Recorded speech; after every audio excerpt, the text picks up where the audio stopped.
আসসালামু আলাইকুম everybody. HTML প্রথম কোর্সে আপনাদের সবাইকে স্বাগত জানাচ্ছি। আমি মোহাম্মদ মেহেদি হাসান।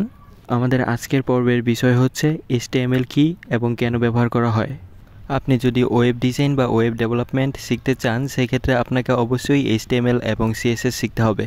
HTML বা CSS এর জ্ঞান না থাকলে আপনি কখনোই ভালো কোনো ওয়েব ডেভেলপার বা ওয়েব ডিজাইনার হতে পারবেন না। কোনো একটি ভাষা শিখতে গেলে আমাদের যেমন প্রথমেই বর্ণমালা শিখতে হয়, যেমন আমরা বাংলা ভাষা লিখতে শিখি, তার জন্য আমাদের অ আ ক খ ইত্যাদি শিখতে হয়। ঠিক একইভাবে আপনি যখন ওয়েব ডিজাইন শিখবেন, আপনাকে প্রথমেই HTML এবং CSS শিখতে হবে। HTML এটি কী এবং আমরা কেন এটি শিখব, এটার গুরুত্ব কী? HTML কথাটির অর্থ হচ্ছে হাইপারটেক্সট মার্কআপ ল্যাঙ্গুয়েজ। এটি মূলত একটি মার্কআপ ল্যাঙ্গুয়েজ, যার সাহায্যে মূলত আমরা একটি ওয়েবসাইট এর মার্কআপ করতে পারি। মার্কআপ কথাটির অর্থ হচ্ছে একটি ওয়েবসাইটের বেসিক স্ট্রাকচার তৈরি করা। সাপোজ যখন বিভিন্ন বাড়ি বা কনস্ট্রাকশন তৈরি করা হয়, তখন প্রথমেই সেটার একটা বেসমেন্ট বা স্ট্রাকচার তৈরি করা হয়।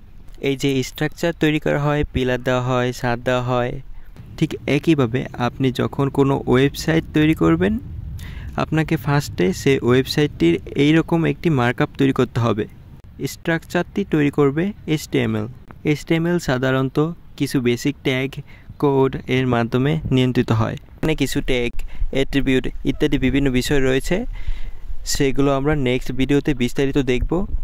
আপনারা স্ক্রিনে একটি বেসিক HTML এর কোড দেখতে পাচ্ছেন। এটি হচ্ছে খুব বেসিক HTML কোডিং। এটি হয়তো আপনাদের কাছে অত্যন্ত জটিল মনে হচ্ছে যারা এটি প্রথমবারের মতো দেখলেন, কিন্তু আমি আপনাকে গ্যারান্টি দিচ্ছি এটি জটিল কোনো কোডিং না।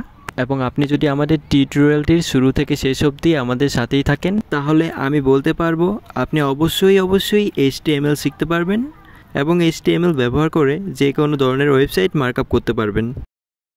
Subscribe if you like the video. Thank you for watching.